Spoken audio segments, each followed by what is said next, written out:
কোনো কর্মচারী মামলার সম্মুখীন হলে বা সাময়িকভাবে বরখাস্ত হলে কি হতে পারে আজকের এই ভিডিওতে জেনে নিই।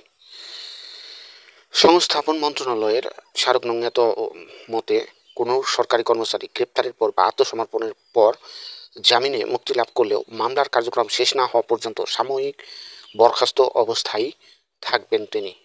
কোনো সরকারি কর্মচারী গ্রেপ্তার হওয়ার সাথে সাথে সংশ্লিষ্ট কর্তৃপক্ষকে সাময়িক বরখাস্তের আদেশ জারি করতে হবে। অর্থাৎ যে অধিদপ্তর বা মন্ত্রণালয়ে চাকরি করবে সেখান থেকে একটা বরখাস্তের আদেশ জারি করতে হবে এবং বিচার কার্যক্রম শেষ না হওয়া পর্যন্ত উক্ত আদেশ বহাল রাখতে হবে। এছাড়া কোনো সরকারি কর্মচারীর বিরুদ্ধে অসদাচরণ, ডিজার্শন বা দুর্নীতির অভিযোগে বিভাগীয় কার্যক্রম গ্রহণের সিদ্ধান্ত গৃহীত হলে সেক্ষেত্রে কর্তৃপক্ষ সমীচীন মনে করলে উক্ত কর্মচারীকে সাময়িকভাবে বরখাস্ত করতে পারবেন।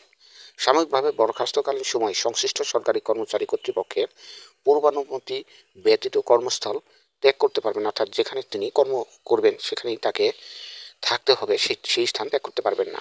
সাময়িক বরখাস্তকালীন সময় সংশ্লিষ্ট সরকারি কর্মচারী অন্য কোনো চাকুরি বা পেশা গ্রহণ করতে পারবেন না। অর্থাৎ যদি কেউ সাময়িকভাবে বরখাস্ত হন, তার কার্যক্রমের কারণে তিনি অন্য কোনো চাকরি গ্রহণ করতে পারবেন না। ছুটিতে থাকাকালীন সময় কোনো সরকারি কর্মচারীকে সাময়িকভাবে বরখাস্ত করা হলে সাময়িক বরখাস্তের আদেশ দানের তারিখ হতে ছুটি বাতিল হয়ে যাবে। অর্থাৎ কোনো কর্মচারী যদি ছুটিতে থাকে, কথার কথা কোনো কর্মচারী 10 দিনের জন্য ছুটি পেল, সেক্ষেত্রে 5 দিনের মাথায় যদি সে সাময়িকভাবে বরখাস্ত হয়, পরের 5 দিন ছুটি বিবেচনায় আনা হবে না।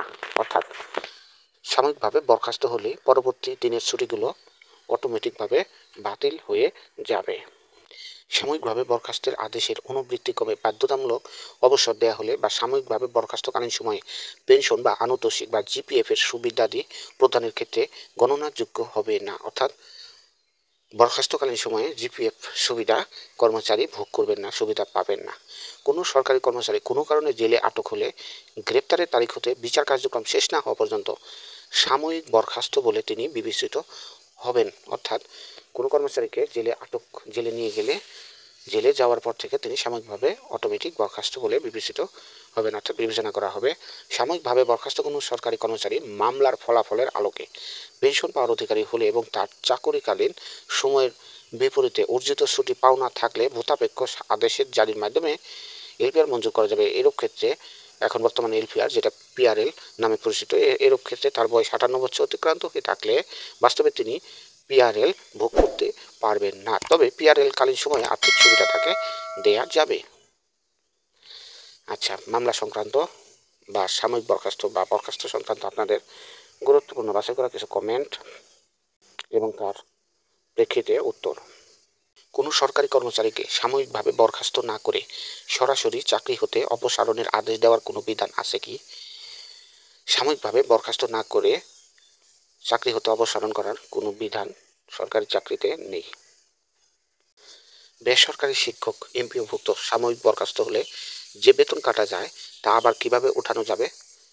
সাময়িকভাবে বরখাস্ত উঠে গেলে, অর্থাৎ চাকরিতে পুনরায় ফেরত আসলেই বেতন বকেয়া হিসাবে প্রাপ্য হবে না। অর্থাৎ কোনো টাকাই তার কাটা যাবে না। জয়েনের সাথে সাথে পরবর্তী মাস থেকে তিনি আগের যত বকেয়া থাকবে বেতন পেয়ে যাবেন।